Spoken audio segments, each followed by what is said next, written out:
अब मैं भूपेंद्र आपके पास आऊं, उससे पहले शलमणि त्रिपाठी जी का रुख कर लेती हूँ। शलमणि त्रिपाठी जी, 12 बजे चुनावी तारीखों की तस्वीर साफ हो जाएगी गुजरात में कब कब इलेक्शन हो रहा है। देखिए, पिछली बार की बात में जोड़कर देखूं, 27 साल से आप गुजरात में सत्ता में हैं।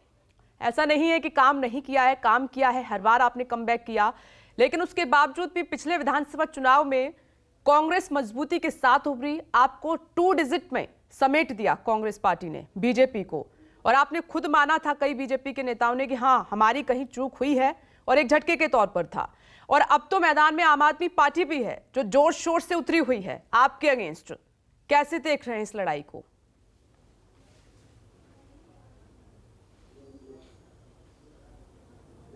देखिए, गुजरात जो है माननीय मोदी जी का गृह क्षेत्र है, माननीय अमित शाह जी का गृह क्षेत्र है, और एक अलग तरह का एक इमोशनल अटैचमेंट मोदी जी से और अमित शाह जी से और पूरी की पूरी गुजरात की जो जनता है उसका भारतीय जनता पार्टी से है।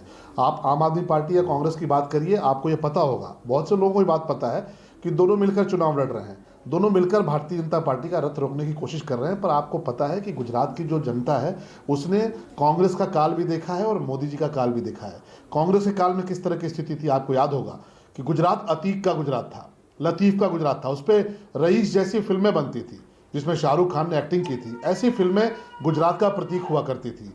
गुजरात में दंगे होते थे, पतंग लड़ जाती थी, आपस में दंगे होते थे, स्कूटर लड़ जाते थे, आपस में दंगे होते थे। उस गुजरात को वहां से निकालकर मोदी जी ने महात्मा गांधी का गुजरात बनाया, सरदार वल्लभ भाई पटेल का गुजरात बनाया। तो ये फर्क गुजरात के लोग महसूस करते हैं। रही आम आदमी पार्टी की बात, पूरे देश में घूम घूम के गालियां दी गुजरात के लोगों को। आम आदमी पार्टी हो, केजरीवाल जी हो, उनके पार्टी के नेता हो, गुजरातियों को कोसने में कहीं कोई कोर कसर नहीं छोड़ी। अभी आप देखिए, अरविंद केजरीवाल जी गए थे, किस तरह का उनका स्वागत हुआ, लोगों ने काले झंडे दिखाए, उनसे कहा भाग जाओ यहाँ से, वापस जाओ। अरविंद केजरीवाल जी को जवाब देना पड़ा कि मुझे लाख गालियां दीजिए, मुझे लाख कोसिए, पर मैं ये करूंगा।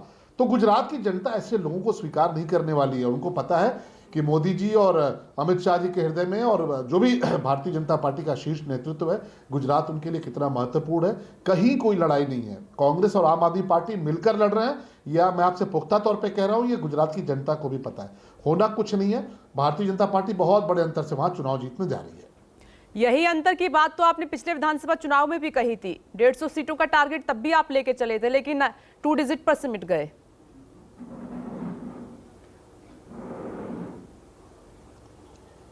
शलमणि जी, देखिए, कांग्रेस पार्टी का भी एक बयान आया है, आपने देखा होगा, कांग्रेस पार्टी ने एक ऑफिशियल अपने ट्विटर हैंडल से एक ट्वीट किया है। जी, मेरी आवाज आ रही है आपको? जी जी जी, बोलिए। मेरी आवाज आ रही है क्या आपको? अभी कांग्रेस पार्टी ने अपने ऑफिशियल ट्विटर हैंडल से एक ट्वीट किया है जिसपे उन्होंने निर्वाचन आयोग पर सवाल उठाए हैं। आपको नहीं लगता कि यह पहले ही हार मानने की जैसी चीज है? अगर छत्तीसगढ़ में चुनाव होता है, पंजाब में चुनाव होता है, राजस्थान में चुनाव होता है, तो आपको निर्वाचन आयोग पर विश्वास होता है। अभी गुजरात में चुनाव होने जा रहा है तो आपने पहले ही निर्वाचन आयोग पर सवाल उठा दिया। तो ये तो लड़ने से पहले ही हार मानने जैसी स्थिति है। गुजरात के लोग भी जानते हैं, देश के लोग भी जानते हैं कि भले राहुल गांधी जी कितनी भी भारत जोड़ो यात्रा कर लें, पर दरअसल उनकी जो यात्रा है वो भारत तोड़ो यात्रा में तब्दील हो गई है, और कहीं कोई कांग्रेस की स्थिति बेहतर होने नहीं जा रही, बल्कि और बदतर होने जा रही है। 5 सालों में बहुत कुछ बदला है। पिछले 5 सालों में कांग्रेस की स्थिति दिन पर दिन बदतर हुई है। इसलिए मैं कहता हूं कि उनको आम आदमी पार्टी की सहायता की आवश्यकता है। गुजरात के एक व्यक्ति को पता है कि दोनों पार्टियां मिलकर चुनाव लड़ रही हैं, और ऐसा पहली बार नहीं हुआ। उत्तर प्रदेश में भी हम लोगों ने देखा था कि उत्तर प्रदेश में भी आम आदमी party, Samajwadi party, Bahujan Samaj party, Congress सब मिलकर चुनाव लड़ रहे थे। इसके अलावा भी और राज्यों में भी ऐसा हुआ था। तो भाजपा का रथ रोकने के लिए, भारतीय जनता पार्टी का विजय रथ रोकने के लिए ये बार बार मिलकर लड़ते रहे, लेकिन जनता जानती है कि उनकी लड़ाई किससे है। और मोरबी की भरपाई कैसे करेंगे इस पर शलमणि त्रिपाठी जी? गुजरात में नरेंद्र मोदी, मोरबी की भरपाई कैसे करेंगे? 27 साल के गुजरात मॉडल में मोरबी एक काला अध्याय है आपके इस मॉडल का, और जिसमें विपक्षी पार्टियां आपकी कथनी और करनी में अंतर बता रही हैं। कैसे भरपाई करेंगे आप?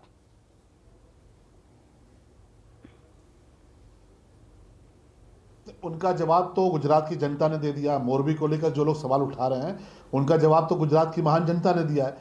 लोगों ने कहा है कि नहीं, इसको चुनावी हथकंडा अपनाकर जो लोग आएंगे चुनाव मैदान में, उनका जवाब हम देंगे।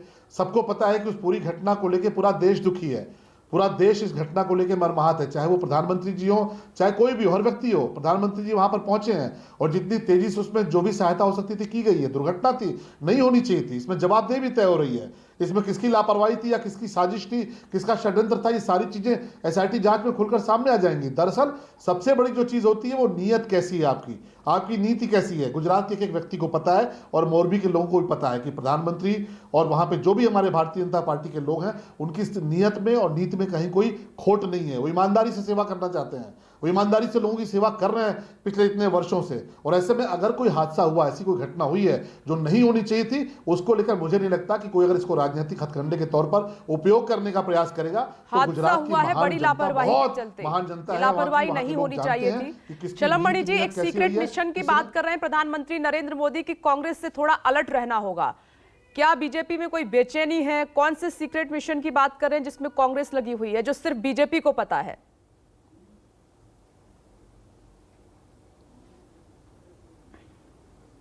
नहीं, मुझे लगता है कि ये तो चुनावी रणनीति से इसका खुलासा करना उचित नहीं होगा, पर ये तो सीक्रेट मिशन हर बार होता है कि उत्तर प्रदेश के चुनाव में पीएफआई झोंकी गई, आपको नहीं पता है। उत्तर प्रदेश में दंगे कराने के प्रयास हुए, ये भी आपको पता है। छोटी छोटी घटनाओं को लेकर किस तरह कप्पन जैसे लोग उत्तर प्रदेश में धकेले गए और किस तरह से जातीय और धार्मिक उन्माद फैलाने का प्रयास उत्तर प्रदेश में हुआ। लेकिन उत्तर प्रदेश की जनता जानती थी, बहुत सारे आंकड़े आए, बहुत सारे लोगों ने एग्जिट पोल दिखाए, बहुत सारे मीडिया रिपोर्ट्स में कहा गया कि ये बदलाव होने जा रहा है, फला की सभाओं में इतनी भीड़ आ रही है। पर उत्तर प्रदेश की महान जनता ने जनादेश मन में सोच रखा था, प्रचंड बहुमत की सरकार आई। तो होता है, बहुत सारी साजिशें होती हैं, बहुत सारे सीक्रेट मिशन होते हैं जिनका सार्वजनिक तौर पर खुलासा नहीं होना चाहिए। लेकिन हम तैयार हैं ऐसी किसी भी साजिश से लड़ने के लिए, ऐसे किसी भी षड्यंत्र से लड़ने के लिए। और गुजरात का मतलब है नरेंद्र मोदी, गुजरात का मतलब है अमित शाह। इन लोगों ने जिस मेहनत के साथ, जिस शिद्दत के साथ, जिस जज्बे के साथ गुजरात को बदला है, ट्रांसफॉर्म किया है। वरना गरबे में क्या होता था, आप देखिए, मोदी जी से पहले गरबे में क्या स्थिति होती थी कि बहन बेटियां सुरक्षित नहीं रहती थी, आपस में पतंग लड़ गई, दंगे हो जाते थे। ये किसका गुजरात बना के रखा था? सोहराबुद्दीन का गुजरात, लतीफ का गुजरात, अतीक का गुजरात। ऐसे गुजरात को कौन देखना चाहेगा? और आज मोदी जी ने जो गुजरात बनाया है, उस गुजरात की धूम पूरी दुनिया में है, पूरी दुनिया में लोग गुजरात की प्रशंसा करते हैं। इस गुजरात के नाम पर वोट आएगा और निश्चित तौर पर भारतीय जनता पार्टी की प्रचंड बहुमत की सरकार बनने जा रही है। भले ये सीक्रेट मिशन का चले कि आम आदमी पार्टी जनता तय करेगी। शलमणि त्रिपाठी जी, इंतजार कर लेते हैं क्योंकि अब तो जनता के हाथ में सारी बागडोर आ गई है। राधिका खेड़ा जी कुछ कहना चाह रही है। राधिका खेड़ा जी, ये बात सच भी है, जितना बीजेपी एक्टिव गुजरात में दिखी, बड़े नेताओं के साथ आम आदमी पार्टी दिखी, कांग्रेस नहीं दिखी। इसीलिए शायद प्रधानमंत्री को यह कहना पड़ा कि कांग्रेस बहुत सीक्रेटली चुनाव प्रचार कर रही है, अलर्ट रहने की जरूरत है कांग्रेस से। सबसे पहली बात तो मैं शलमणि त्रिपाठी जी को ये याद दिला दूं, ये ना नरेंद्र मोदी जी का गुजरात है, ना ये तड़ीपार अमित शाह जी का गुजरात है, ये महात्मा गांधी जी का गुजरात थोड़ा सा संयम रखेंगे नहीं। जो मैडम, मैंने बिल्कुल सही शब्द कहे कि वो तड़ीपार थे और ये बात सच है और ये कोर्ट ने भी कहा है, तो मैंने कोर्ट की ही भाषा इस्तेमाल करी, मैंने कोई किसी को गाली नहीं दी। शलमणि त्रिपाठी जी, आप जब बोल रहे थे मैं आपके बीच में नहीं बोली। राधिका जी, इसीलिए मैंने कहा कि जब हम ऐसे शब्दों का इस्तेमाल करते हैं डिबेट डिरेल हो जाती है। आज बहुत अहम दिन है, 24 तारीख को ऐलान होना है, इसलिए ये डिबेट कीजिए, डिरेल मत कीजिए, इसलिए शब्दों का सही से चयन। राधिका खेड़ा जी, अब बोलिए, बात रखिए, जो सवाल मैंने पूछा है उसका जवाब दीजिए। पूरे खानदान ने, गांधी परिवार ने देश को लूट लिया। ठीक है शलमणि त्रिपाठी जी, मैंने बोल दिया है। राधिका जी, अब जवाब दीजिए जो मैंने सवाल पूछा उसका, डिरेल मत कीजिए, वक्त कम होता है। मैं फिर बोल देती हूँ, जो लोग प्लेटलेट्स की जगह मौसमी जूस लोगों के रगों में चढ़ाते हैं, वो मुझे कुछ ना सिखाए। और मैं फिर बोल रही हूँ, ये तड़ीपार का गुजरात नहीं है, ये महात्मा गांधी जी और सरदार वल्लभ भाई पटेल जी का गुजरात था, है और रहेगा। ये उन लोगों का गुजरात कभी नहीं हो सकता। फिर ये बीच में देखिए, मैं अगर ये ऐसे चिल्लाएंगे तो मैं नहीं छूटे हुए लोगों का गुजरात। राधिका खेड़ा जी, मैंने इसीलिए कहा, मैं आपसे नहीं, हर प्रवक्ता से रिक्वेस्ट करती हूँ कि प्लीज डिबेट ऐसे डिरेल हो जाती है जब शब्दों का चयन हम ठीक से नहीं करते हैं। आप अपनी बात रखें मैडम, जो मैंने सवाल पूछा है। अब ठीक है शलमणि त्रिपाठी जी, आती हूँ आपके पास। नमस्कार, मैं हूं मानक गुप्ता। अगर आपको हमारा ये वीडियो पसंद आया हो तो इसे लाइक और शेयर जरूर करें, और हां, हमें सब्सक्राइब और फॉलो करना ना भूलें ताकि आप देश और दुनिया की कोई खबर मिस ना करें। तो जुड़े रहिए हमारे साथ और देखते रहिए न्यूज़ 24।